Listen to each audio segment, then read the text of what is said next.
আমরা চলে যাচ্ছি ঘটনায়। আমি তখন এসএসসি এক্সাম দেব। আমাদের এলাকার মসজিদে কিছু তাবলিগের লোকজন আসে, আর আমি সবসময় চেষ্টা করি মসজিদে সালাত আদায় করতে। তো এক পর্যায়ে তাদের সাথে আমার পরিচয় হয়, খুব ভালো ঘনিষ্ঠ সম্পর্ক হয়ে যায়। প্রতিনিয়ত তাদের বয়ান শুনতাম, কোরআন হাদিসের কথা শুনতাম। তারা যখন শেষ দিন মানে তাবলিগে আসা মানুষগুলো প্রতি মসজিদে ৪-৫ দিন করে থাকেন, তো আমাদের মসজিদে ৪ দিন ছিলেন। শেষের দিন আমাকে তাবলিগে আসা রকিব ভাই বলেছিলেন, নাফিস তুমি কি আমাদের সাথে যাবে ৩ দিনের জন্য? আমি একটু ভেবে চিনতে তাকে বললাম, হাতে তো একদিন সময় আছে, তো আমি আমার আব্বু আম্মুকে জিনিসটা বলে দেখি তারা কি বলেন। তো যথাক্রমে তাদের সাথে কথা বলে আমি বাসার উদ্দেশ্যে রওনা দেই। তারপরে আমি আব্বু আম্মুকে বিশ্বাসটা বলি আমি তাদের সাথে ৩ দিনের জন্য তাবলিগে যাব। আব্বু প্রথম দিকে অনিচ্ছা দেখালেও পরবর্তীতে বলে, ঠিক আছে যাবি যখন যা, তোকে তো আর কোনো কিছুতে আটকাতে পারলাম না। এটা শুনে আমি মহা খুশি। আমি সাথে সাথে চলে গেলাম সেই রাকিব ভাইয়ের সাথে দেখা করতে। রাকিব ভাইকে বললাম আমি যাব। রাকিব ভাই বললেন, তাহলে তোমার ব্যাগ গুছিয়ে রেডি করে রেখো, আর এসার সময় তুমি মসজিদে সবকিছু নিয়ে আসবে। তারপর আমি যথাক্রমে বাসার দিকে চলে যাই এবং এসার সময় আমার সেই ব্যাগ নিয়ে মসজিদে হাজির হই। তারপরে আমরা সবাই এশার নামাজ আদায় করে খাওয়া দাওয়া করে ঘুমিয়ে যাই। ফজরের নামাজ পড়ি, অন্য মসজিদে থাকার জন্য রওনা দেই। তো আমরা সেই নতুন মসজিদ খুলনার নিরালার কোনো একটা মসজিদে যাই।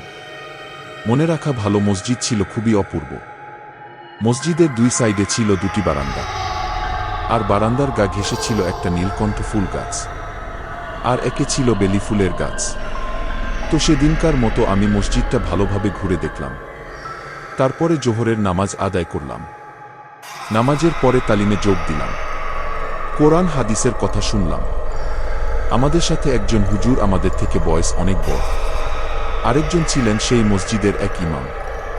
সেদিনকার মতো সবকিছু ভালোই যাচ্ছিল। দ্বিতীয় দিন এশার নামাজের পরে আমি একটু বারান্দায় যাই। বারান্দায় প্রবেশ করতেই দেখলাম স্নিগ্ধ একটা ঘ্রাণ আর এত সুন্দর একটা বাতাস। শরীরের প্রতিটি রুমে রুমে যেন প্রশান্তির আভাস বয়ে যাচ্ছে। তো আমি অনেকক্ষণ যাবৎ সেখানে দাঁড়িয়ে রইলাম। হুজুরগণ আমাকে ডাক দিয়ে আসতে বললেন। আমি তাদের দিকে গেলাম। আমাকে বললেন, কি করছেন বারান্দায়? আমি বললাম, না মানে এমনি দাঁড়িয়েছিলাম। পরিবেশটা অনেক ভালো, বাতাস হচ্ছিল সুন্দর ঘ্রাণ, তাই একটু দাঁড়ালাম। হুজুর বলেন, দেখেন নতুন জায়গা, আপনি চেনেন না? আমি চিনি। একা একা কোথাও যেছেন না, আর এই জায়গাটা তেমন সুবিধার না। জিন পরীরা আসা যাওয়া করে। কোথাও যদি যাওয়ার কথা মনে হয় তাহলে সাথে কাউকে নিয়ে যাবেন। আমি মাথা নেড়ে বললাম, ঠিক আছে। তারপরে আমরা রাতে খাবার খেলাম। আমি মসজিদের কোনায় এক জায়গায় জানালার পাশে শুয়ে আছি। রাত তখন 10:30। আমি আগে এমন জায়গায় অর্থাৎ তাবলিগে আসিনি। সেই লোকটির মুখে এমন কথা শুনে আমার মাথায় ঘুরপাক খাচ্ছিল অনেক কিছু, যার জন্য ঘুম আসছিল না। আমি একটু অস্বস্তি বোধ করছিলাম। তো আমি জানালার দিকে এক দৃষ্টিতে তাকিয়েছিলাম। আমি যেটা দেখতে পেলাম, একটা সুপারি গাছে আগুনের 2টা গোলা। একবার সুপারি গাছ থেকে নিচে পড়ছে, আবার নিচ থেকে উপরে উঠে যাচ্ছে। এটা দেখার পরে আমি একটু ভয় পেয়ে যাই। তো আমি একটু সামনে এগিয়ে জানালার আংটা ধরে পরিষ্কারভাবে দেখার চেষ্টা করছিলাম জিনিসটা কি। তখনই আমার পেছন থেকে কেউ একজন আমার কাঁধে হাত রাখে, আর আমি সাথে সাথে লাফ দিয়ে উঠি। পেছনে তাকাতেই দেখি সেই হুজুর আমাকে বলছেন, কি হয়েছে আপনার? জানালার দিকে তাকিয়ে আছেন, আপনাকে এমন দেখাচ্ছে কেন? ভয় পেয়েছেন? আমি বললাম, না না, তেমন কিছু না। আসলে রাতে কোথাও থাকার অভিজ্ঞতা ছিল না, তো এটাই প্রথম, তাই একটু সমস্যা হচ্ছে। হুজুর আমাকে বললেন, ঠিক আছে, তাড়াতাড়ি শুয়ে পড়েন, বেশি রাত জাগবেন না, তাহাজ্জুদের নামাজ পড়া লাগবে তো। তো সেদিনকার মতো আমি শুয়ে পড়ি। তারপর তাহাজ্জুদের নামাজ পড়ি। তারপরের দিন আমি সেই জিনিসটা নিয়ে ভাবতে থাকি। বরাবরের মতো আমি নামাজ আদায় করি। তো সেদিন রাতে এশার নামাজ পড়ার পরেই আমি শুয়ে পড়ি। মাঝরাতে আমার ঘুম ভেঙে যায়। বলে রাখা ভালো, মসজিদের থেকে 1-5 হাত দূরে ওইখানা এবং ওয়াশরুম। আর ওয়াশরুমের পাশে মানে ওয়াশরুমের পেছনের সাইডে একটি ছোট বট গাছ আছে। তো মাঝরাতে আমার ঘুম ভাঙে। আমি ওয়াশরুমে যাই। তখন রাত 1টার কাছাকাছি। তখনই আমি লক্ষ্য করি বট গাছের ডাগায় কিছু একটা বসে আছে। আগেই বলেছিলাম বট গাছটি খুব একটা বড় না, তবে এটা দেখার সাথে সাথে বিশ্বাস করেন আমার রক্ত প্রবাহ যেন বন্ধ হয়ে যায় এমন অনুভব করি। আমি দেখতে পেলাম সাদা কাপড় পরা অশরীরেই বসে আছে। দেখতে যখন কোনো মুখ সাদা কাপড়ে ঢাকা, আমার দিকে সোজাসুজি ভাবে তাকিয়েছিল। এমন সময় আমি না পারছি দৌড় দিতে, না পারছি জ্ঞান হারাতে। আমার শরীর ঠান্ডায় জমে গেছে, কিন্তু কপাল থেকে টপটপ করে ঘাম বেয়ে পড়ছে। এই বুঝি এখনই আমি মরে যাব এমন চিন্তা আমার মাথায় আসছে। মনে করুন দোয়া দুরুদ একেবারেই মনে পড়ছে না। সূরা ফাতিহা, সূরা ইয়াসিন এগুলো আমি অনেক চেষ্টা করে পড়তে থাকি। 2 মিনিট অতিক্রান্ত হয়। কিছুক্ষণ পরে আমি চোখ খুলে দেখতে পাই সেই অদ্ভুত অশরীরী জিনিসটা আর নেই। সাথে সাথে আমার শরীর হালকা হয়ে যায়। আমার মনে হয় আমি আমার জীবন ফিরে পেলাম। তো সেদিনকার মতো আমি ওয়াশরুমে আর যাইনি, মসজিদে চলে যাই। ফজরের সময় উঠে অজু করে নামাজ পড়ার পর বিশেষটি হুজুরের কাছে বলি। তিনি আমাকে বলেন, আপনাকে না আগেই বলেছি কোথাও গেলে একা যাবেন না, কাউকে সাথে নিয়ে যাবেন। আর আমার কথা শুনে হুজুরের মুখ কেমন যেন একটা অন্যরকম হয়ে যায়। তারপর হুজুর তাবলিগে আসা সকল মুসল্লিদের উদ্দেশ্যে বলেন, মসজিদের বাইরে যদি যাওয়ার প্রয়োজন হয় সন্ধ্যার পর, তাহলে কাউকে সাথে নিয়ে যাবেন। সেদিনের দিনটা কোনো রকমে চলে যায়। আমার কোনো মতেই ঘুম আসছে না। একবার এই পিঠ হই, আরেকবার ওপিঠ। সকল প্রশ্ন আমার মাথায় ঘুরছে। কেন বারান্দায় যেতে মানা করল, কেনিবাজিন পরীরা সেখানে খানে ঘোরাঘুরি করে। আবার সেদিন রাতে আমি বট গাছে কি দেখলাম, সব বিষয় নিয়ে আমি এক দুশ্চিন্তায় পড়ে যাই। এমন হতে হতে সবাই সবার মতো শুয়ে পড়েছে, আর আমি জেগে আছি। তখন রাত প্রায় 1:03 বাজে। এরপর আমি যেটা দেখলাম আমার নিজের চোখকে আমি বিশ্বাস করতে পারলাম না। আমি তাকালাম রাকিব ভাইয়ের দিকে। রাকিব ভাই বিছানায় ছিল। আমার সামনে 3-4টা বিছানার পর দেখতে পেলাম রাকিব ভাই অদ্ভুতভাবে শূন্যে ভেসে ভেসে এক স্থান থেকে অন্য স্থানে চলে গেল। এটা দেখার পরে বিশ্বাস করেন আমার ভয় বেড়ে গেল। আমি হাত চোখে দিয়ে আঙ্গুলের ফাঁক দিয়ে দেখছিলাম। তার কিছুক্ষণ পরে আবার দেখলাম রাকিব ভাইয়ের পাশে একটা ছেলে, সেও সেইভাবে শূন্য ভেসে এক স্থান থেকে অন্য স্থানে চলে গেল। এমন করতে করতে 3-4 জন, এবার আমার পালা। বিশ্বাস করেন সেই মুহূর্তে আমার মনে পড়ে গেল আমার এক বড় ভাই বলেছিল, অনেক রাত হলে মসজিদে নাকি জিন জাতি নামাজ পড়তে আসে। সাথে সাথে আমি অনুভব করতে পারলাম আমি নিজেও এক স্থান থেকে শূন্যে ভেসে আরেক স্থানে চলে যাচ্ছি। মুহূর্তে মনে হচ্ছিল আমি কি স্বপ্ন দেখছি নাকি সত্যি এমন হচ্ছে। আমি সবকিছু সহ্য করতে না পেরে জোরে চিৎকার করে উঠি। তৎক্ষণাৎ সবাই উঠে যায় ঘুম থেকে। উঠে যাওয়ার সাথে সাথে তারা লক্ষ্য করতে পারে যারা যেখানে যে স্থানে ছিল সেই স্থানে তারা নেই। সাথে সাথে মসজিদের সকল লাইট জ্বালানো হয়। সবাই একটু ভয় পেয়ে যায়। আমার কাছে এসে সবাই জিজ্ঞেস করল, তুমি এমন চিৎকার করে উঠলে কেন? আমি ভয়ে বিষয়টা কাউকে বলতে পারলাম না। হয়তো দুঃস্বপ্ন দেখেছি এই জন্য। তারাও একটু চিন্তিত হয়ে পড়ল। তখন এক ব্যক্তি উঠে বলল, আমাদের ঘুমানোর জায়গাটা ঠিক হয় নাই, আমাদের অন্য পাশে ঘুমানো উচিত। পরদিন সকালবেলা আমি ডিসিশন নেই আমি চলে যাব, কারণ আমার সাথে যে অস্বাভাবিক ঘটনা ঘটছে তাতে আমি মানসিকভাবে ভেঙে পড়ছি। সকালে আমাকে যেতে দেয়নি কেউ, বলল তুমি মাগরিবের পরে যেও। আমি চিন্তা করলাম মাগরিবের পরেই যাই।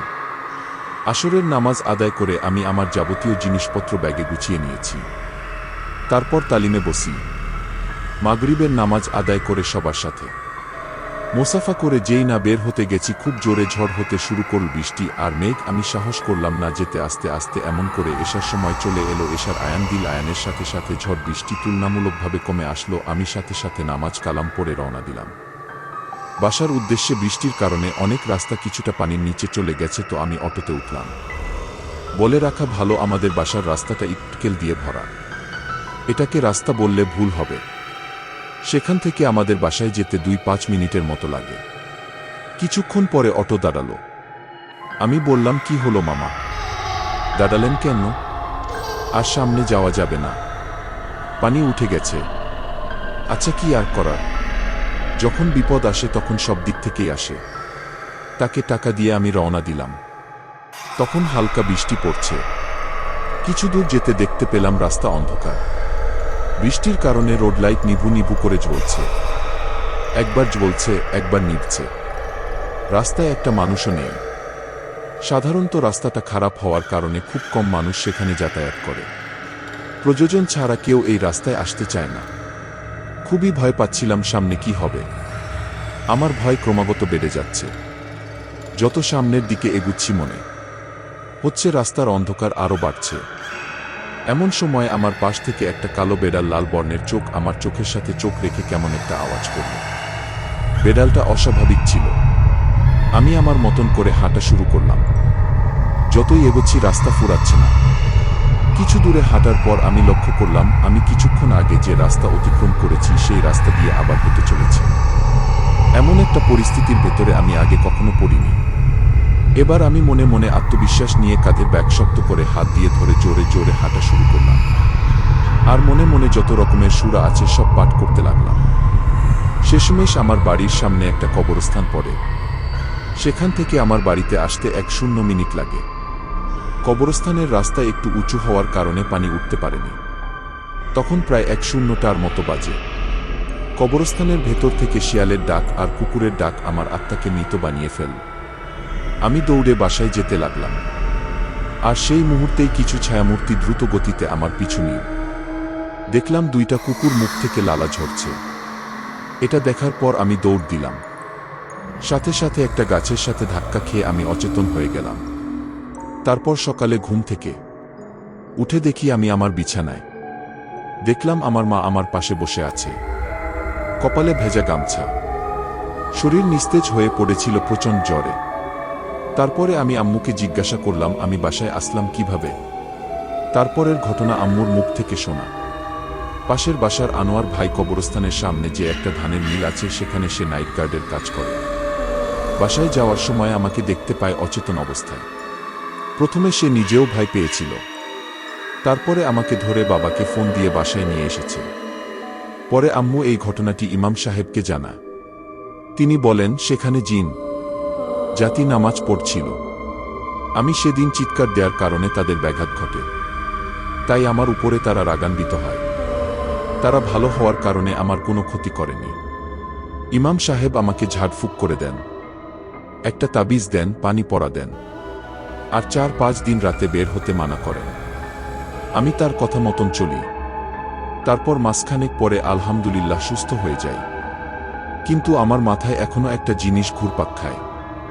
মসজিদে চিৎকার দেওয়ার পর থেকে যদি আমার সাথে খারাপ কিছু হয় তাহলে সেদিন রাতে এই ঘটনাটি ঘটার আগে আমি রাতের বেলা আগুনের গোলাটি দেখেছিলাম। সেটা কি ছিল মসজিদে বাথরুমের পেছনে বটগাছের সাদা সেই অবজবটি, সেটি কি ছিল? এই চিন্তায় আমি আজও কোনো সমাধান করতে পারিনি। যাই হোক, এই ছিল আমার ঘটনা। আপনাকে অনেক ধন্যবাদ আপনার মূল্যবান সময় দিয়ে ঘটনাটি পড়ার জন্য। আপনাকেও ধন্যবাদ ঘটনা পাঠানোর জন্য। আশা করছি ঘটনাটি আপনাদেরও ভালো লেগেছে। কথা না বাড়িয়ে আমরা চলে যাব আমাদের আজকের দ্বিতীয় ঘটনায়। যেভাবে লেখা আছে আমি সেভাবেই পড়ছি। আসসালামু আলাইকুম রাসেল ভাই, আশা করি ভালো আছেন। আমিও আলহামদুলিল্লাহ আপনাদের দোয়াতে ভালো আছি। আমি চাইছি ঘটনাটি আপনি পড়ে শোনাবেন। আমি সুফিয়ান একটি বেসরকারি আইআইজি প্রতিষ্ঠানে জব করছি মার্কেটিংয়ে। সেই সুবাদে দেশের বিভিন্ন জেলা উপজেলা সহ বিভাগীয় শহরে ঘোরাঘুরি করা হয়। আমার একটি ঘটনা লেখা চলমান যা আমার নিজের সাথে ঘটেছে। তবে আজ একটি আলাদা ঘটনা, যার একটা পুরনো রেশ আছে আমার সাথে। তাই ভাবলাম বলেই ফেলি এটা। যাই হোক, সালটা ছিল 2014। আমি তখন থেকেই জব করছি। তখন আমার অফিস ছিল পুরাতন এয়ারপোর্ট রোডে। স্বল্প বেতন ছিল, তাই রাতে আমি অফিসেই থাকতাম। সেই সুবাদে অফিসের পাশে এক গলিতে আমার বস আর একজন সিনিয়র ভাই থাকত, বন্ধু সুলভ। উনি বেশ আমার সাথে জমিয়েই কথা বলতেন এবং মিশতেন। পেশায় একজন স্বনামধন্য ব্যবসায়ী, তার শখ ছিল মাছ ধরা। তাকে আমরা ফিরু ভাই নামে ডাকতাম, ছদ্মনাম। যাই হোক, বেশ চলছিল কাজ। মাঝে মধ্যে ফিরু ভাইয়ের সাথে দেখা হলে উনি বেশ ভালোভাবেই আন্তরিকতার সাথে সকল বিষয়ে জিজ্ঞাসা করতেন, সুবিধা অসুবিধা। যাই হোক, এভাবেই চলছিল। হঠাৎ শীতের সময়, তখন জানুয়ারি কি ডিসেম্বর এরকম একটা সময়, আমরা নারায়ণগঞ্জের একটি বড় পুকুরে মাছ ধরতে যাব। ঠিক হলো আমাকে ফিরু ভাই সঙ্গী হিসেবে নিতে চায়, আর আমিও আসলে সেই একা থাকার সময় এমন একটা আয়োজন মিস করতে চাইনি। তাই এক বলাতেই রাজি। পরদিন শুক্রবার সকাল 6টায় বের হব আমরা। রাতেই ফিরু ভাই খাবার রেডি করবেন। ঠিক 1:00টায় উনি ওনার সাত সূর্য দেখতে আমাকে ফোন করে যেতে বললেন। আমি রাতের খাবার সেরে গেলাম উনার বাসায়। আমি জানতাম এটা উনার বাসায়, কিন্তু কখনো ঢোকা হয়নি। আজ প্রথম ঢুকলাম। উনার বাসাটা ঠিক ছিল অনেক পুরনো আমলের একটা বাসা, 4 তলা। নিচতলায় একটি ইউনিটে ভাইয়া ভাবি সহ উনার বাচ্চারা থাকতেন। তবে বাসার ভেতর একটা আঙ্গিনার মতো ছিল, যা ঢাকার বাসায় আসলে থাকে না। যাই হোক, আমি প্রবেশ করেই একটা ঘুটঘুটে অন্ধকার পার হয়ে বারান্দার আলোতে আসলাম। ফিলামেন্ট লাইট জ্বলছে। এমন সময় দরজায় দাঁড়িয়ে ফিরু ভাই ডাক দিতেই কেমন যেন আমার পেছনে ঢিল পড়ল একটা। আমি পেছনে তাকাতেই একটা আলোর গড়াগড়ি লক্ষ্য করলাম। ভাবলাম হয়তো উপর থেকে কোনো বাচ্চা ছুড়ে মেরেছে। এর মাঝে ফিরু ভাই এসে দরজা খুললে আমি বারান্দায় এক পা দিয়েছি। অমনি সজোরে বুলেটের মতো একটা ঢিল এসে লাগল। তবে এবার আমার গায়ে লাগেনি। দরজায় লেগেছে একটা পেঁয়াজ। ফিরু হয়ে হাসলো, বাদ দে, আই দেখ, অনেক আয়োজন করেছি, সব বড় বড় মাছ ধরবো, কাল দেখবি নিজ চোখে বলেই এগিয়ে গেলেন একটা ফাঁকা বড় রুমের দিকে। দেখলাম 6টা ফিল মাছ রাখবার, একটা নেটের ব্যাগ আর 5-5টা প্লাস্টিকের মগে মেডিসিন দিয়ে রাখা মাছের খাবার। তবে হিরু ভাই আরেকটা কি যেন খুঁজছে। জিনিসটা খুঁজতে খুঁজতে এপাশ ওপাশ দেখতে দেখতে আমরা বের হলাম। উনি বিভিন্ন কিছু বললেন খাবারের বিষয়ে, তবে আমি মনোযোগ দিতে পারিনি, কারণ ওই ঢোকার সময় ঢিলের বিশ্বাসটা আমার মাথা থেকে যাচ্ছে না। সেটা শেষ করে বসলাম ওনার ড্রয়িং রুমে। ভাবি বেশ কিছু ফল কেটে দিয়েছেন খাওয়ার জন্য। খাওয়া শেষ করে বিদায় নিলাম। বারান্দায় এসে ফিরু ভাই দরজায় তালা দিচ্ছে। আমি বের হলাম। রাস্তায় এসে মনে পড়ল আমার ফোনটা রেখে এসেছি। তাড়াহুড়া করে আবার ফোন আনতে গেলাম। দরজা দিয়ে ঢুকতেই অন্ধকারে একটা ধাক্কা খেলাম। বুঝে ওঠার আগেই দেখলাম চোখের পলকে একটা কালো অবজব ফিরু ভাইয়ের আঙ্গিনায় থাকা একটা নারিকেল গাছের উপর কয়েক সেকেন্ডে উঠে গেল। আমি অবাক হয়ে তাকিয়ে আছি। দুটো চোখ আমায় দেখছে। এমন সময় ফিরু ভাই আমায় এসে ডাক দিলে আমি স্বাভাবিক হই। বলল, তোর ফোন রেখে গেছিলি। ওটা দিতেই বের হলাম। তুই দেখি এখানে দাঁড়িয়ে, তোকে ডাকছি 5 মিনিট ধরে, তুই আমার দিকে তাকাস কিন্তু কথা বলিস না। কি হয়েছে তোর? শরীর ঠিক আছে তো? আমি কিছু বলতে পারলাম না। ফোন নিয়ে চলে আসলাম। তখন রাত প্রায় 1-2:00টা। রাস্তা নীরব। অফিসে গেলাম। কিছুতেই শান্ত হতে পারছি না। পায়চারি করছি। অফিসের করিডোর আর একটার পর একটা সিগারেট খাচ্ছি। প্রায় রাত 2টা। ঘুম নেই, আবার ক্লান্ত লাগছে। খুব শুয়ে পড়লাম। কিছুক্ষণের মধ্যেই গভীর ঘুমে তলিয়ে গেলাম। হঠাৎ আমার ঘুম ভেঙে গেল। আমার রুমটা এত অন্ধকার কখনো থাকে না। ঘুম ভাঙার পরে বুঝলাম বিদ্যুৎ নেই। তবে একটা ঘন অন্ধকারে আমি মনে হচ্ছে অন্ধ হয়ে গেছি। আমার অফিসের ওয়ালের পাশেই কে যেন ভীষণভাবে কান্না করা শুরু করল। আমার গায়ে হিম শীতল অনুভূতি। আমি সাংঘাতিকভাবে ভয় পেয়েছি। ঘামে ভিজে যাচ্ছি। কি হচ্ছে বুঝে ওঠার আগেই বিছানা থেকে কে যেন সজোরে ধাক্কা দিল। আমি পড়ে গেলাম আর আয়ান শুনলাম। আমি উঠে দাঁড়াতেই যেন সব স্বাভাবিক হয়ে গেল। কান্না নেই। ঘরে হালকা আলো অনুভব করলাম। তবে একটা ভীষণ রকমের গোলাপ জলের গন্ধ অনুভব করলাম। এদিকে প্রচণ্ড ভয়ে আমার ঘুমানোর সাহস হলো না। অফিসের সব লাইট জ্বালিয়ে লবিতে আবার সিগারেট খেতে আসলাম। নাইট গার্ড আব্দুল আসলো আমাকে জিজ্ঞেস করতে, কি হয়েছে, ঘুমায়নি কেন? আমি বললাম, না, আর কিছু করার নেই, এমনি বলে ওনার সাথে বিভিন্ন গল্প করতে করতে সকাল হয়ে গেল। ফিরু ভাই জলদি বাসায় যাবার জন্য কল দিল। হালকা ফ্রেশ হয়ে বেরিয়ে পড়লাম। ফিরু ভাইয়ের বাসায় গেলাম। উনি এবং আমার বস সবাই গাড়িতে করে নারায়ণগঞ্জে মাছ ধরতে চলে আসলাম। সেদিন সারাটা দিন ছিলাম, কোনো মাছ নেই। ঠিক সন্ধ্যাবেলা আমি চা খেতে খেতে ফিরু ভাইয়ের কাছে জানতে চাইলাম, আচ্ছা ভাইজা, আপনার ওই বাসায় কি কোনো সমস্যা আছে? আমাকে বল, কেমন সমস্যা রে? আমি বললাম, এই ধরুন ভূত বা অন্য কিছু। ফিরু ভাই মুচকি হেসে বলল, তুই সব বিলিভ করিস? আমি মাথা নাড়িয়ে বললাম, না, তাও জিজ্ঞেস করলাম। পুরনো বাসা, তাই আর কথা বাড়ানো হয়নি। আমরা আবার মাছ ধরতে গেলাম। প্রায় রাত 1-1টা অবধি বেশ কয়েকটা বড় মাছ ধরা পড়ল।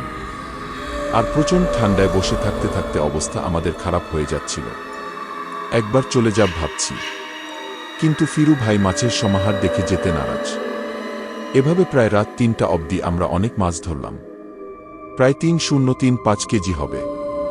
কিন্তু ঠিক যখন সবকিছু গুছিয়ে মাছ ভরা সেই থুলেটা পুকুর থেকে তুলে আনা হলো, সেখানে আর মাছ মিলল না। মিলল আস লেজ কাটা আর কি ভয়ানক গন্ধ। আমরা সহ ড্রাইভার, ওই পুকুরের পাহারাদার যারা ছিলেন সবাই অবাক।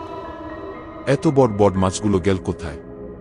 এর মাঝে হঠাৎ ফিরু ভাই আমায় আস্তে সাইডে এনে জিজ্ঞেস করল, এই তুই কাল বা আজ কিছু দেখেছিস? ভুল কিছু? আমি তোকে ভয় দেখিয়েছি? আমি বললাম, ভাইজা তাই তো আপনাকে আমি জিজ্ঞেস করছিলাম। বলামাত্র ফিউ ভাই আফসোস বাদ দিয়ে ড্রাইভারকে বলল সব গাড়িতে নিতে। এরপর অপেক্ষা করলাম ফজরের আয়ানের জন্য। আজানের পরে ফিরু ভাই একজন হুজুরকে ফোন করেন এবং তারা দূরে দূরে গিয়ে কি সব গল্প করেন। আমার কানে ধরা ফোন হুজুর কিছু দোয়া দুরুদ পাঠ করেন যা আমাকে শুনতে বললেন। আমি মনোযোগ দিয়ে শুনলাম। এরপর আমার মনে ভীষণ ভয় করতে লাগলো। গত রাতের ভয়ানক সেই ঘটনা ভেবে এভাবেই সেখান থেকে বিদায় নিয়ে মহান আল্লাহর নাম নিয়ে আমরা রওনা হলাম। আমি আর অফিসে যাইনি, আমার বসের বাসায় সেদিন সকালে গিয়ে ঘুমালাম। শুক্রবার ছিল, তাই নামাজের আগে উঠে অফিসে এসে গোসল পবিত্র জুম্মার নামাজ আদায় করলাম। ফিরু ভাইয়ের বাসায় দাওয়াত ছিল, সেখানে উপস্থিত হলাম এবং দেখলাম সেখানে দুজন আলেম এসেছেন। ফির ভাই তাদের সব ঘটনা খুলে বললেন, সেই রাতের কথা, মাছের কথা। এরপর তারা বাসাটি ঘুরে বিভিন্ন সূরা ও আয়াত পড়ে বন্ধ করে দিন। ফিরু ভাইকে যতটা দ্রুত সম্ভব বাসাটি ছেড়ে দেওয়ার পরামর্শ দিল। আমাকে অভয় দিয়ে বলল, তোমার কোনো ক্ষতি করতে পারবে না। মহান আল্লাহ পাকের অশেষ রহমতে তুমি সম্পূর্ণ বিপদমুক্ত। আজ সেপ্টেম্বর 2023, প্রায় 8 বছর পরে ফিরু ভাইয়ের সাথে দেখা। প্রাসঙ্গিক কারণে আমার সেই বসের বাসায় গেল সোমবার গিয়েছিলাম। ঠিক তখনই একজন বৃদ্ধ লোক বাসায় এসেছেন।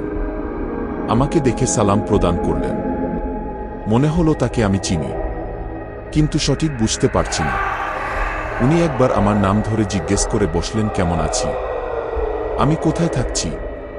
তখন স্পষ্ট ফিরু ভাইয়ের কথা মনে পড়ে গেল। আরে এ কি দেখছি, জোয়ান তাগড়া একজন মানুষ এমন নিস্তেজ হয়ে গেছে কিভাবে?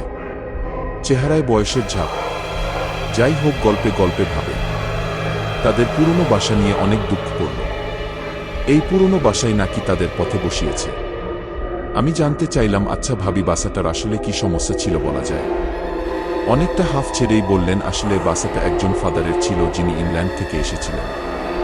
তিনি বাসাটি তৈরি করেছিলেন থাকার জন্যই, কিন্তু তিনি বাংলাদেশ এবং ইংল্যান্ড এবং বিভিন্ন অনুষ্ঠানে যোগ দেওয়ার জন্য যাওয়া আসার মধ্যেই থাকতেন, যার কারণে একটা সময় তিনি সেই বাসাটি ভাড়া দিয়ে দেন। এভাবে তিনি একটি গ্রামের ছেলেকে নিয়ে আসেন তার দেখভাল করার জন্য। তাকে বিভিন্ন বিষয়ে শিক্ষা দিতেন, বিশেষ করে তাদের ধর্ম সম্পর্কে। এর মাঝে হঠাৎ করেই মারা যান সেই ফাদার। উত্তরী হিসেবে সেই ছেলেকেই বাসাটি বুঝিয়ে দেয়া হয়, সে থাকতো, ভাড়া দিত। এভাবে চলতে চলতে হঠাৎ সেই ছেলেটি অদ্ভুত আচরণ করা শুরু করল এবং সে চার্চে যাওয়া বন্ধ করে দিল। সে বাসায় বিভিন্ন ব্ল্যাক ম্যাজিক নিয়ে রিসার্চ করত। এভাবে সে অনেক শক্তিশালী হয়ে পড়ে এবং অনেক ডেভিল নাকি তার হুকুমের গোলাম হয়ে যায়। আর সেই সময়টাই হয়ে যায় কাল। তার এসব কাজে তাজা প্রাণের একটা চাহিদা ছিল, যা সে পূরণ করত সেই বাসায় ভাড়া থাকা লোকজনদের দিয়ে, এবং তার বিভিন্ন শক্তি অ্যাপ্লাই করত তাদের উপরে। এভাবে চলতে শুরু করল। সেই বাসায় শুরু হলো মৃত্যুর মিছিল। আজ নিচতলায়, সামনের মাসের 2য় তলায়, আবার সামনের মাসে 3য় তলায়। এভাবে প্রায় 1 বছরে সেই বাসায় 8 জন মানুষ মারা যায় এবং সম্পূর্ণ স্বাভাবিকভাবেই রাত হলে নারকেল গাছ থেকে কান্নার আওয়াজ ভেসে আসে। বারান্দা ও জানালায় বিভিন্ন কাঁচা তরকারির ঢিল পড়ে। রাতে ছাদে বিভিন্ন গান বাজনার আয়োজন হয়। জীবন অদিষ্ট সবার। এরপর হঠাৎ সেই ফাদারের কিছু পরিবারের লোকজন আসলেন এবং সেই বাসাটি সম্পূর্ণ একটি চার্চকে দান করে দিলেন। তারা ফেরত চলে গেলেন। যাবার সময় সেই ছেলেটিকে নিয়ে যেতে চাইলেন, সে রাজি হয়নি। তাই তাকে একটি ফ্ল্যাটে থাকার ব্যবস্থা করে দেওয়া হয়। কিছুদিন পরে প্রপার্টি কোম্পানির লোকজন এসে বাসা ফাঁকা করার নোটিশ দিয়ে বাসাটি ভেঙে ফেলার সিদ্ধান্ত নেন এবং সকলকে বাসাটি ছেড়ে দেবার 3 দিন সময় বেঁধে দেন। 3 দিন যেন 3 বছর। প্রতিদিন রাতে অসম্ভব রকমের বাদ্যযন্ত্র বাজানোর আওয়াজ, অচেনা সব ভাষার গান, চিৎকার, কান্না, সবকিছু মিলিয়ে প্রতিটি রাত সবার কাছে বিভীষিকাময়। সপ্তাহখানিক পর 4 জন বাড়িওয়ালা কয়েকজন আলেমের দ্বারস্থ হলে আলেম সাহেব জানান যে ব্ল্যাক ম্যাজিক করা হতো এই বাসায় তারই সব ডেভিলেরা, এরা এখনো পাগল হয়ে গিয়েছে, কারণ বাসাটি আর থাকছে না। এখন কোনো কাজ করে লাভ নেই, একটাই সমাধান, বাসা ছেড়ে দেয়া, তাছাড়া সকলের বিপদ হতে পারে। এই পরামর্শ দিয়ে আলেম সাহেব সেদিনের মতো বিদায় নেন। পরদিন সকালে ফিরু ভাইয়ের বাসায় বেড়াতে আসা তার ছোট মামা এবং বাকি যে 3 জন পরিবার, তাদের এক পরিবারের একটি সন্তান মারা যান। এর আগে ফিরু ভাইয়ের বাবা মাও 5 দিনের ব্যবধানে মারা গেছেন। পরের 2 দিনে বাকি 2 পরিবারের একজন ওয়াইফ এবং একজন প্রাপ্তবয়স্ক মেয়ে মারা যায়। ফলে সবাই আতঙ্কিত হয়ে পড়ে। ফিরু ভাইজের ওয়াইফ অসুস্থ হয়ে পড়েন। পরদিন তার অফিসে এক বিশাল ক্ষতি হয়। 50% মূলধন নষ্ট হয়ে যায়। একটা চরম পরিস্থিতি দাঁড়িয়ে যায় সবার জীবনে। ফিরু ভাই আর দেরি করলেন না। পরদিন বাসা পাল্টানোর সিদ্ধান্ত নেন। সকালে বাসা ঠিক করে দুপুরে বাসায় এসে ভাবি রান্নার জন্য ফ্রিজ খুলতেই দেখে ফ্রিজে মাছ মাংস কিছু নেই। যা সবজি ছিল সব পচে গেছে, বিভৎস দুর্গন্ধ বের হচ্ছে।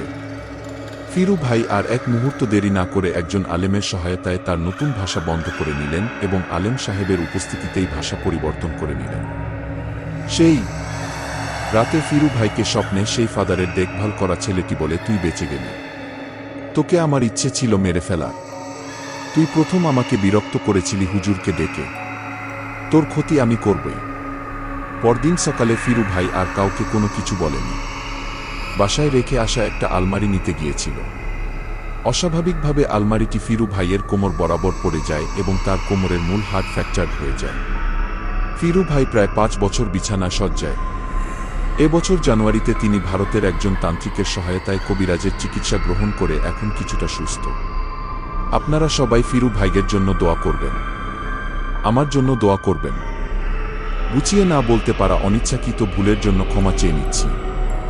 এবং তারপরে তিনি তার নাম লিখেছেন, ব্র্যাকেট যে দিয়েছেন নামটি বলছি না, এবং তিনি দেশের বাড়ির ঠিকানা দিয়েছেন সেগুলো আমি বলছি না। কথা না বাড়িয়ে ঘটনা শুরু করা যাক। তার আগে কিছু বর্ণনা দিয়ে রাখি। আমাদের বাজার থেকে 4টি রাস্তা চারদিকে গেছে, এর মাঝে একটি রাস্তা বাজার থেকে দক্ষিণ দিকে গেছে। আপনারা জানেন কিশোরগঞ্জ একটি হাওয়ার এলাকা। বাজার থেকে যে রাস্তা দক্ষিণ দিকে গেছে তার দুপাশে অনবরত শুধুই ফসল জমি। বাজার থেকে মাঠের পুরো রাস্তাটা পার হয়ে লোকালয়ে পৌঁছাতে প্রায় 10 মিনিট লাগে। তার প্রায় শেষ প্রান্তে একটি ছোট ব্রিজ বা পুল আছে। ঘটনাটা সেটাকেই কেন্দ্র করে। লোকমুখে প্রচলিত আছে যে ওই ব্রিজের উপর মাঝে মাঝে মাথাবিহীন মানুষের ছায়া দেখা যায়। মাঝে মধ্যে পুল বা ব্রিজের 2 গজ সামনে গিয়ে ডান দিকের জমির মধ্যে 3টি তাল গাছ আছে, ওইখানে আগুনের বল নিয়ে খেলতে দেখা যেত অনেককে। অনেক সময় হঠাৎ করে আগুনের বল অনেক উপরে উঠত আবার নামত। আমি নিজেও একদিন দেখে ভয় পেয়ে পালিয়ে এসেছি। একদিন আমাদের বাজার থেকে চায়ের দোকান বন্ধ করতে প্রায় 1টা বেজে যায়। লোকটার নাম সিদ্দিক, দেখতে মোটাসোটা 80 উপর ওজন। আমরা সিদ্ধু ভাই বলে ডাকি। সেদিন ছিল পূর্ণিমা। রাস্তার একটা বালুকানাও দেখা যাচ্ছিল। বয়সটা তেমন বেশি না, 40+। সাইকেল চালিয়ে রওনা দিল। সাইকেলটা পুরনো, তাই ব্রেক নাই বললেই চলে। তিনি যখন সেই ব্রিজের উপরে আসলেন তখনই ওই ছায়া মূর্তিটি দেখতে পেলেন, কিন্তু ব্রেক না থাকায় ছায়াটির ওপর দিয়ে চাকা উঠে যায়। মুহূর্তেই সাইকেল সহ 80 কেজির মানুষটাকে ঢিল মেরে বাড়িতে ফেলে দেয়া হয়।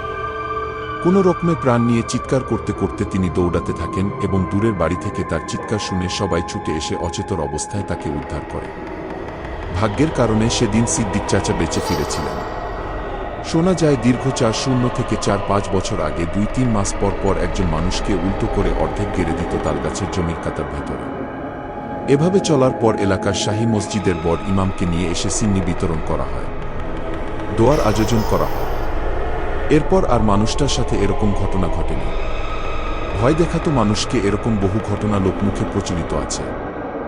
যাই হোক, সময়টা 2019 নভেম্বর মাসের দিকে। আমি একটা মেয়ের সাথে সম্পর্কে জড়াই। নামটা বললাম না, তার ডাক নামটাই বলি রানী। তার বাড়ি ছিল বাকুন্দিয়া। তার নানু বাড়িতে থেকে সে পড়াশোনা করে, মানে ওই ব্রিজের শেষ প্রান্তের গ্রামে। আমি তখন কলেজে পড়তাম এবং সে তখন 10ম শ্রেণীর একজন ছাত্রী। আমাদের যেদিন দেখা হতো না রাস্তায়, সেদিন চুপি চুপি রাতে গিয়ে দেখা করতাম। মূলতকে একদিন না দেখে আমি থাকতে পারতাম না। বলে রাখা ভালো, বাড়িতে কোনো পুরুষ ছিল না, সবাই বিদেশ। শুধু বৃদ্ধ নানু আর মাম্মি থাকতো বাড়িতে। তার সাথে যেদিন প্রথম দেখা করতে যাই সেদিনই আমার জীবনের প্রথম ওই ব্রিজের দিকে এত রাতে গেছি। রাত আনুমানিক 1:00টা। আপনারা জানেন যে গ্রামের মানুষ মোটামুটি ঘুমিয়ে পড়ে, তখন এটা তাদের জন্য গভীর রাত। তারপরে আবার শীতকাল, নিজের হাত ঠিকঠাক দেখা যাচ্ছে না। কুয়াশার অন্ধকার ভেদ করে রওনা দিলাম সেই অভিশপ্ত ব্রিজের দিকে। আমি দেখা করব, তবে সামনে দিয়ে গেলে হয়তো মানুষ দেখে ফেলবে, তাই বাড়ির পেছন দিক দিয়ে যাচ্ছি। ব্রিজ থেকে 1 মিনিট এগোতেই গ্রাম শুরু। আমি ভুলক্রমে ব্রিজ থেকে 1020 কদম এগিয়ে জমিতে নেমে যাই। ওই এলাকায় গেছি কিন্তু বাড়ির পিছনে যায়নি কখনো। মানুষ হয়তো হাসাহাসি করবে যে গ্রামের ছেলে কিন্তু পাশের এলাকা চিনে না ভালো করে। এই বয়সে এটা একেবারেই সত্যি। যাই হোক, তখন আমার একটু ভয় লাগছিল। আমি জমিতে নেমে হাঁটছি। 20 থেকে 30 কদম হাঁটার পর অভিশপ্ত 3টি তাল গাছের নিচে চলে আসি, যেখানে মানুষের মৃতদেহ উল্টো করে পুঁতে রাখা অবস্থায় পাওয়া যেত। এ কথা আমার মাথায় ছিল না, ভয় ছিল না। হঠাৎ করে আমাকে কল করে রানী। তখন জিজ্ঞেস করে, কই তুমি? আমি কিছুটা হাস্যকণ্ঠে বললাম, এই তো আমি তাল গাছের নিচে। এ কথা বলার পর সে আমাকে বকাঝকা করতে শুরু করে। বলতে লাগলো, আল্লাহর দোহাই লাগে, তুমি তাড়াতাড়ি বাসায় যাও, আমার কসম, তুমি তাড়াতাড়ি বাসায় যাও বলে কাঁদতে লাগলো। আসলে ভয়টা তখন লাগা আরম্ভ হলো। বিশ্বাস করেন রাসেল ভাই, ঠিক তখনই এত অন্ধকার দিনের মতো হয়ে গেল। শুধুমাত্র আমার আশেপাশে 20 থেকে 30 কদম পর্যন্ত আমার ভয়ে তখন মুখ দিয়ে কথা বেরোচ্ছিল না। গলা শুকিয়ে গেছে, আমার সারা শরীর অবশ হয়ে গেছে।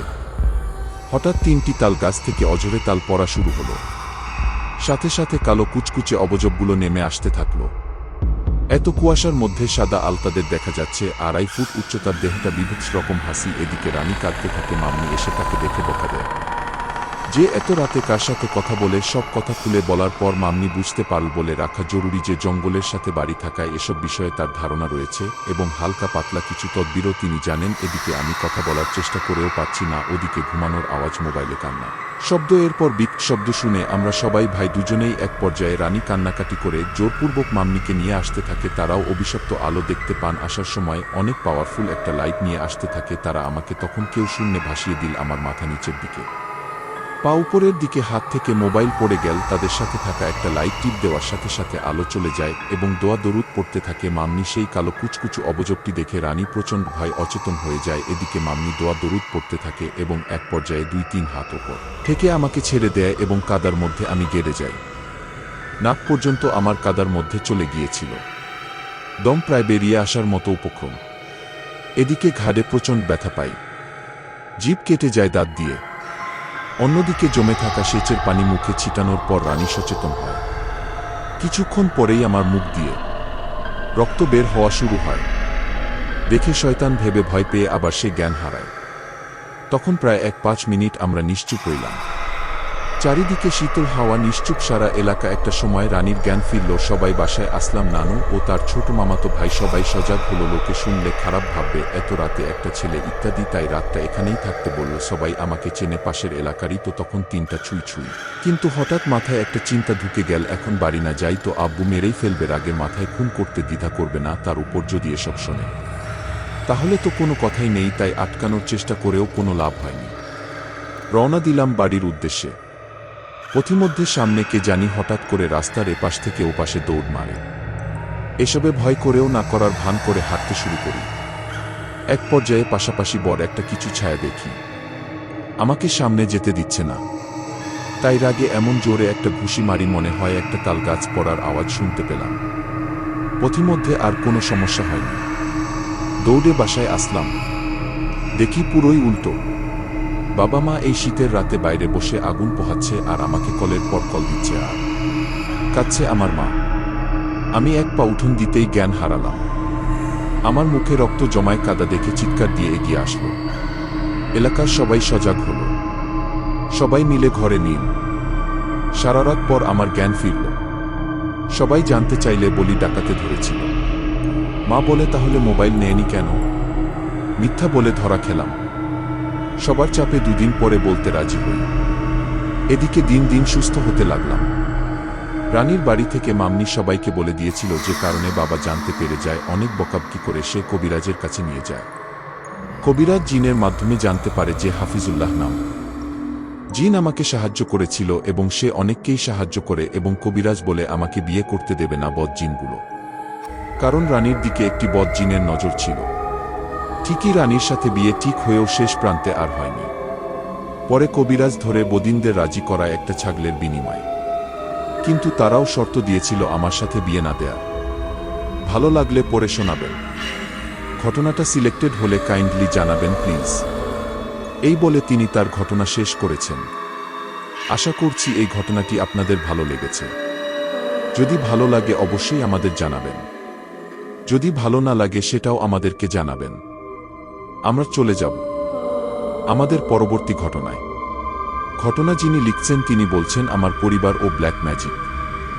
আমার নাম হচ্ছে শাহাদাত হোসেন, ছদ্মনাম। 2012 সালে যখন আমি ক্লাস 5-এ পড়ি তখন থেকেই আমার একজন কাজিনের বর আপুর সাথে বৃহস্পতিবার রাত অধীর আগ্রহে থাকতাম কখন ভূত এফএম শুরু হবে। বিশেষ করে শীতের রাতে কম্বল মুড়ি দিয়ে বাটন ফোনে হেডফোন লাগিয়ে ভূত এফএম শোনার মজাই ছিল অন্যরকম। মেসেজ পাঠিয়ে বসে থাকতাম কখন রাসেল ভাই মেসেজটা পড়বেন। এখানে বলে রাখি, আমরা বৃহস্পতিবারে না শুক্রবারে শো করতাম। বর্তমানে আমি একটি ইঞ্জিনিয়ারিং ভার্সিটির 3য় বর্ষের ছাত্র। আমার গ্রামের বাড়ি হচ্ছে সিলেটে। আমাদের জীবনে অনেক সময় অনেক কিছু ঘটনা ঘটে যায় যা আমাদের এক্সপেকটেশনের বাইরে, কিন্তু সেই ঘটে যাওয়া মুহূর্তগুলো আজীবন আমাদের ভাবায়। আজ আমি আপনাদের সাথে আমাদের পরিবারের সাথে ঘটে যাওয়া এমন একটি ঘটনা শেয়ার করতে যাচ্ছি যা আমাকে বারবার ভাবায় এবং মনে নাড়া দিয়ে যায়। দেরি না করে মূল কাহিনীতে যাওয়া যাক। সালটা 2017। তখন আমি ক্লাস 10-এ পড়ি। আমাদের দাদার বাড়ির দিকের সকল আড্ডার মধ্যমণি ছিলেন আমাদের এক ফুপু। তিনি আমার আব্বুর থেকে বয়সে অল্প বড়। তাদের বয়সের ব্যবধান কম হওয়ায় আব্বু আর ওই ফুপুর সম্পর্ক ছিল বন্ধু সুলভ ও খুব ঘনিষ্ঠ। আর বাচ্চাদের মধ্যে আমি ছিলাম ফুপুর খুব প্রিয়। ফুপু যখনই আমাদের বাড়িতে আসতেন পুরো বাড়ি তিনি একাই মাতিয়ে রাখতেন। কিন্তু হঠাৎ করে শুনতে পাই ফুপু কয়েকদিন যাবৎ খুব অসুস্থ, ঠিকমতো খাওয়া দাওয়া করতে পারছেন না, সময়মতো ঘুম নেই, মানে দিনে দিনে শারীরিক অবস্থা অবনতির দিকে।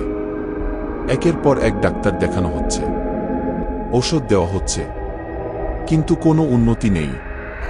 এমতো অবস্থায় ফুপুকে নিয়ে ইন্ডিয়ায় ডাক্তার দেখানো হলো, কিন্তু অনেক চিকিৎসা আর বিভিন্ন চেকআপের পর এমনকি মনোবিজ্ঞানীদের অধীনে অনেকদিন রাখার পরও কেউই ফুপুর কোনো রোগ নির্ণয় করতে পারল না। ফুপুকে তখন কিছুদিনের জন্য আমাদের বাড়িতে নিয়ে আসা হলো যাতে তার কিছুটা মন ভালো হয়।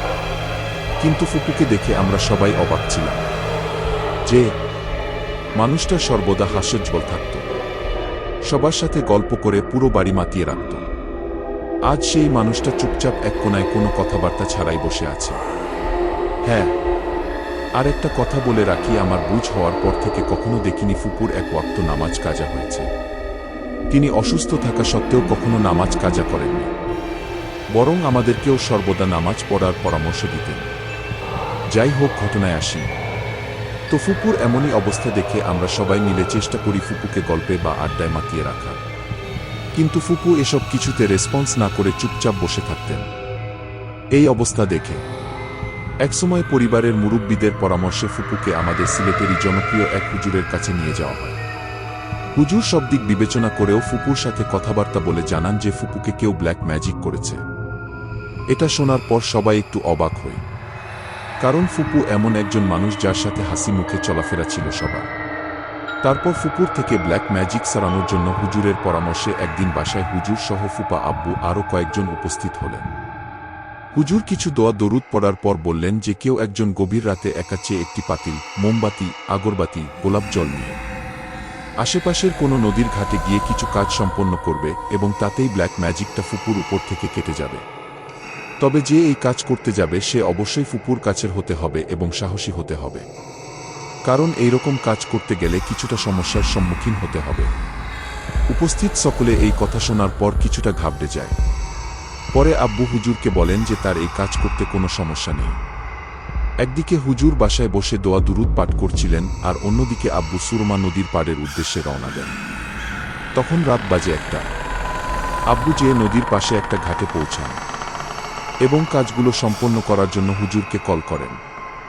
হুজুর আব্বুকে নির্দেশনা দিতে থাকেন পাতিলের মধ্যে মোমবাতি জ্বালিয়ে আরও অন্যান্য জিনিস সহ, যেমন তাবিজ, ফুপুর ব্যবহৃত কাপড়। পাতিলটিকে নদীতে ছেড়ে দিতে হবে। হুজুরকে কলে রেখেই হুজুরের কথামত আব্বু পাতিলটিকে নদীতে ছেড়ে দেন। পাতিল স্রোতের অনুকূলে যেতে থাকে এবং এক পর্যায়ে চোখের আড়াল হয়ে যায়। হুজুর আব্বুকে তখন কিছু দোয়া দুরূদ পড়তে বলেন। আব্বু দোয়া দুরূদ পড়তে থাকেন। এমতো অবস্থায় আব্বু আশপাশ থেকে অদ্ভুতভাবে তার নাম ধরে ডাকতে শোনেন। কখনো ফুপুর গলায়, কখনো দাদুর গলায়, আব্বা হুজুরকে এগুলো জানালে হুজুর আব্বুকে কোনো দিকে তাকাতে মানা করেন এবং এইসব ইগনোর করে বারবার দোয়া দুরূদ পড়তে বলেন।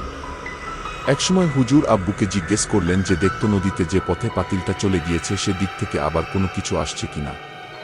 আব্বু প্রথমে কিছু দেখতে না পেলেও কিছু সময় পর দেখতে পান যে ঠিক ওই দিক থেকে ওই পাতিলটি স্রোতের বিপরীতেই আবার ঘাটের দিকে আসছে এবং ঠিক যেখানে আব্বু পাতিলটি ছেড়ে দিয়েছিলেন সেখানে এসেই আবার থেমে গেল এবং ভেতরের মোমবাতিটিও জ্বলছে। আব্বু এটা দেখে খুব অবাক হলেন যে পাতিলটি স্রোতের প্রতিকূলে কিভাবে আবার ফিরে আসলো, এটা সম্ভব কিভাবে। ভেতরের মোমবাতিটিও জ্বলছে এটা দেখে আব্বু অবাক হয়ে তাকিয়ে দিয়ে থাকেন এবং হুজুরকে সাথে সাথেই কল করে বিষয়টি জানান এবং জিজ্ঞাসা করেন, আপনি কিভাবে জানেন যে ওই দিক থেকে কিছু ফেরত আসছে আর স্রোতের বিপরীতে কিভাবে এটা সম্ভব হলো। হুজুর আব্বুকে বললেন যে সে বিষয়ে পরে বলছি, আগে আপনি যত দ্রুত সম্ভব জায়গাটি ছেড়ে আসুন। আব্বু সাথে সাথে জায়গাটি থেকে ফিরে আসেন এবং ফুপুর বাসায় চলে যান। হুজুর কিছুটা নরম কণ্ঠে বললেন যে আপনার বোনকে খুব শক্তিশালী খারাপ জিন দিয়ে কেউ ব্ল্যাক ম্যাজিক করেছে, যার জন্য এটিকে সহজে সারানো সম্ভব না। আর এই কারণেই আপনার বোন দিনে দিনে মানসিকভাবে ভেঙে পড়ছেন। দেখি আর কি করা যায়। আপনারা আল্লাহর কাছে উনার জন্য দোয়া করতে থাকেন। আর আব্বুকে পরামর্শ দেন যে আজ রাতটা এখানেই থেকে যেতে, যেহেতু তিনি এই কাজের সাথে সম্পৃক্ত হয়েছেন, তাই গভীর রাতে বের না হওয়াই উত্তম। আব্বু হুজুরের কথা শুনে অনেক চিন্তায় পড়ে যান। আর আব্বুর একটা স্বভাব আছে, যত কাজই থাকুক না কেন বা যত গভীর রাতই হোক না কেন আব্বু বাসায় ফিরবেই। ওই দিন রাতে আব্বু বাসায় ফিরে আসেন। আম্মু আমার সাথে কাহিনীগুলো শেয়ার করেন। আমি মনে মনে ভাবলাম হুজুর একটা মনগড়া কাহিনী বানিয়ে আব্বুকে বলে দিয়েছেন। এটি বিশ্বাস করার কোনো মানে হয় না। এগুলো কোনো গল্প কাহিনীতে শুনলে মানা। পরের দিন থেকে ফুপু কিছুটা স্বাভাবিকভাবে কথা বলতে শুরু করলেন এবং আমার অন্যান্য ফুপুদের আম্মু আব্বু চাচা চাচিদের কল দিয়ে উনার বাসায় যাওয়ার জন্য জানালেন। সবাই তো উনার এরকম আচরণ দেখে খুশি মনে উনার বাসায় চলে গেলেন। আম্মু ফুপুর প্রিয় খাবার রান্না করে তাড়াহুড়ো করে ফুপুর বাসায় গেলেন। আমি যেতে পারিনি, কারণ ওই সময় আমার প্রি-টেস্ট চলছিল। তো সবাই ওই দিন ফুপুর বাসায় ফুফুকে নিয়ে দুপুরের খাওয়া দাওয়া করেন এবং অনেক আড্ডা দেন। ফুপুও কিছুটা হাসি খুশি ছিলেন। তারপর রাতের দিকে সবাই নিজ নিজে বাসায় ব্যাক করেন এবং সবাই খুব খুশি মনে ছিলেন। বিশেষ করে আব্বু এই ভেবেছে ফুপু হয়তো ধীরে ধীরে সুস্থ হতে চলেছেন। তার 2 দিন পর আমি সকালে ঘুম থেকে উঠি। আম্মু হঠাৎ কাঁদতে কাঁদতে আমার কাছে আসেন এবং বলেন, তোর ফুপু আর নেই। আমি বললাম, কিভাবে সম্ভব? এই না তোমরা ভালো দেখে আসলা। আম্মু চিৎকার দিয়ে কাঁদতে কাঁদতে বলে, তোর ফুফু ভাসে নিয়ে মারা গেছে। আমি তা শোনার পর কিছুক্ষণ তো হয়ে দাঁড়িয়েছিলাম, আর অজান্তেই চোখ দিয়ে পানি চলে আসছিল। তারপর নিয়ম অনুযায়ী ফুপুর লাশের আইনি প্রসেস শেষ হলো। তারপর গ্রামের বাড়িতে দাফন সম্পন্ন হলো। পরে জানতে পারি মৃত্যুর দিন ফুপু প্রায় 9 মাস পর সবার জন্য নিজ হাতে রান্না করেন এবং আমার ভাইকে খাইয়ে দিয়ে বলেন, তুই আমার চিন্তা করিস না, স্কুলে যা। আর ফুপাকে বলেন, তুমি তোমার কাজে যাও, আমি ঠিক আছি, কিছু লাগলে জানাবো। এই বলে ওদের বিদায় দেন এবং কাজের বুয়াকে সবজি কাটতে দিয়ে বলেন, আমি ওপরের রুমে যাচ্ছি। ফুফুদের ডুপ্লেক্স বাসা ছিল, সেখানে গিয়ে একটা রুম লক করে তিনি গলায় ফাঁসি নেন। আজও আমি এর উত্তর খুঁজে পাইনি। কেন এমনটা করলেন ফুপু? হুজুরের কথাই সত্যি প্রমাণিত হলো। খারাপ জিনের প্রভাবেই কি ফুফু এমনটা করলেন? এখানেই শেষ হয়নি। ফুপু মারা যাওয়ার কিছুদিন পর আমি ও আম্মু আব্বুর কিছু অস্বাভাবিক আচরণ লক্ষ্য করলাম। সাধারণত আব্বু অনেক সাহসী, কিন্তু ফুপু মারা যাওয়ার পর থেকে আব্বু কোথাও একা বসতে বা শুতেও ভয় পেতেন। আমার এক কাজিনও জানায় যে গ্রামের বাড়ি যে আব্বু যখন একা রুমে ঘুমাচ্ছিলেন তাকে ডাক দিয়ে নিয়ে যেয়ে বলেন, তুমি একটু আমার পাশে ঘুমাও, আমি ঘুমাতে পারছি না। আম্মু আরও আমাকে বলেন, আব্বু রাতে বাথরুমে যেতেও অনেক ভয় পায়। আমি ভাবলাম ফুপুর অস্বাভাবিক মৃত্যুতে বোধহয় আব্বু এমনটা করছেন। এই ভেবে বিশ্বাসটাকে আমি ইগনোর করলাম। একটা বিষয় বলে রাখি, আমাদের শহরে একটি বাসা রয়েছে। আমাদের পড়ালেখার সুবিধার্থে শহরে থাকা, কিন্তু গ্রামেই আমাদের স্থায়ী ঠিকানা। আব্বু ব্যবসার কাজে গ্রামের বাড়িতে আসা যাওয়ার মধ্যেই থাকতেন। তো আব্বু গ্রামের বাড়িতে গেলেই আমি আব্বু আম্মুর রুমে গিয়ে শুতাম, আর আম্মু আমার দুই ছোট বোনকে নিয়ে একই রুমে ঘুমাতেন। তো আমি যথারীতি একদিন আব্বু আম্মুর রুমে একা শুয়ে আছি। হঠাৎ আমার রাত ৩টায় ঘুম ভাঙল। আমি অস্বাভাবিক কিছু ফিল করলাম, আর মনে হলো কেউ আমাকে ডাকছে। একটু নড়াচড়া করে উঠে বসলাম। ভাবলাম হয়তো আমার মনের ভুল, কারণ ফুপুর মৃত্যুর পর থেকে আত্মীয় স্বজনরা বিভিন্ন উল্টাপাল্টা স্বপ্ন দেখছে। এসব শুনে হয়তো আমারও এরকম কিছু একটা হচ্ছে। কিন্তু একটু পরেই আমি আবার একটা কিছুর আওয়াজ শুনলাম। আমি তাৎক্ষণিক বিছানা থেকে উঠে দাঁড়ালাম। একটু একটু করে রুমের দরজার সামনে গেলাম। অমনি আমার মনে হলো একটা ছায়া আমাদের ডাইনিং রুম দিয়ে হেঁটে গেল। আমি ভয়ের সাথে সাথে গিয়ে বিছানায় শুয়ে পড়লাম আর দোয়া দরুদ পড়তে লাগলাম। একসময় মনের অজান্তেই ঘুমিয়ে পড়লাম। পরদিন আবার রাতে একা ঘুমাতে কিছুটা ভয় পাচ্ছিলাম। আবার বাসার কাউকে যে বলব ভাবলাম হয়তো কেউ বিশ্বাস করবে না। তা যাই হোক, আমি একটু ভয় ভয় মনেই ঘুমিয়ে পড়লাম। ওই দিন মধ্যরাতে আমার ঘুম ভাঙল। হাতে মোবাইলটা নিয়ে দেখলাম ৩:০২ আবারও গত রাতের মতোই মনে হচ্ছিল কেউ আমাকে ডাকছে, খুব তীক্ষ্ণ কণ্ঠে এবং কানের খুব কাছে, শাহাদাত শাহাদাত শাহাদাত। আমি এইবার চমকে উঠলাম যে একই জিনিস বারবার হওয়া কখনো মনের ভুল হতে পারে না। আমি আস্তে আস্তে রুমে দরজার দিকে গেলাম। গিয়ে আমি যা দেখলাম তা আমি জীবনে ভুলতে পারবো না। স্পষ্ট একটি কালো ছায়া আমাদের ডাইনিং টেবিলের একটি চেয়ারে বসে আছে। ওই সময় আমি যে চিৎকার করব বা কিছু করব কিছুই করতে পারছিলাম না। কেমন জানি শরীর একটু নাড়াতে পারছিলাম না। আমি রুমের ভেতরে ঢুকে যাই, আর আমি অঝরে ঘামছিলাম, গলা শুকিয়ে আসছিল। তারপর আমি এক দৌড়ে আম্মুর কাছে যাই। দেখি আম্মু ঘুমিয়ে আছে। তারপর আম্মুকে ডাক দেই আর সবকিছু খুলে বলি। আম্মু এসব শোনার পর অবাক দৃষ্টিতে আমার দিকে তাকিয়েছিলেন। আম্মু আমাকে মৃদু কণ্ঠে বলতে লাগলেন, তুইও এরকম কিছু দেখতে পাচ্ছিস? আমি বুঝে গেলাম আম্মু আমার মতো একই রকম কিছু দেখছে বা ফিল করছে। পরদিন আব্বু বাসায় আসার পর আম্মু আব্বুকে সব বলার পর আব্বু অবাক হয়েছিল। আমি তোমাদের কিছু বলিনি যাতে তোমরা এসব নিয়ে ভয় না পাও। আমি ওই দিন নদীর ঘাট থেকে হুজুরের কথামত কাজগুলো শেষ করে আপার বাসা থেকে ফেরার পর থেকেই অদ্ভুত সব কাহিনী ঘটছে। বিশেষ করে আপা মারা যাবার পর থেকে এসব বেড়ে গেছে। রাতে আমি একা ঘুমাতে পারি না। মনে হয় আমার কাছে কেউ একজন শুয়ে আছে আর কানে ফিসফিস করে কিছু বলছে। কোথাও একা একা বসে থাকলে মনে হচ্ছে আমার কাঁধের উপর কেউ একজন বসে আছে। আমার শরীর ভার হয়ে আসছে। যখনই আমি বাথরুমে যেতাম মনে হতো কেউ একজন আমার পেছনে দাঁড়িয়ে আমার নাম ধরে ডাকছে আর কিছু বলার চেষ্টা করছে। এসব কিছুর পর আমরা বুঝতে পারলাম যে বাসায় খারাপ কিছুর আবির্ভাব ঘটেছে। তাই দেরি না করে আব্বু ওই হুজুরকে নিয়ে আসলেন। হুজুর সবকিছু শোনার পর বললেন যে ফুপুর সাথে থাকা সেই খারাপ জিন বা তার কোনো সাথী আব্বুর সাথে আছে।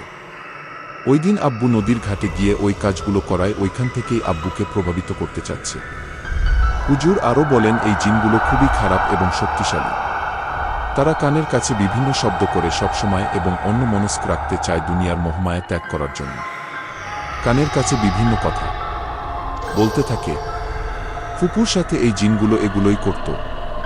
এমনকি ফুপুকে এইটা ফিল করাতো যে আশেপাশে এখনো পর্যন্ত যত খারাপ কিছু হয়েছে বা তার আশেপাশে মানুষের সাথে খারাপ যাই হচ্ছে তার জন্য, তাই উনি এক পর্যায়ে তিনি এসব মানসিক চাপ সহ্য করতে না পেরে আত্মহত্যার পথ বেছে নেন।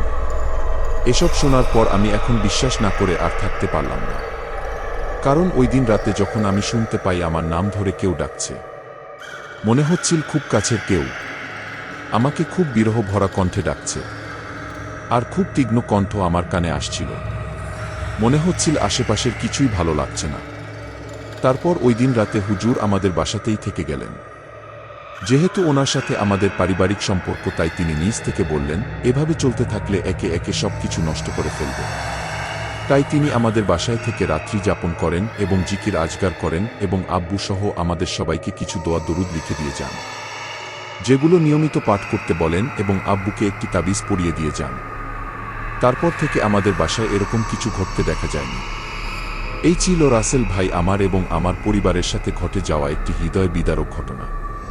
ওই সময়ের পর থেকে আমি বুঝতে পারি ব্ল্যাক ম্যাজিক জিনিসটা কত ভয়ানক। আল্লাহর কাছে প্রার্থনা করি যেন আর কারো সাথে এমনটা না হয়। আর যারা এসব কাজের সাথে লিপ্ত থাকে তাদের আল্লাহ হেদায়েত দান করুন। আমার জন্য দোয়া রাখবেন আপনারা।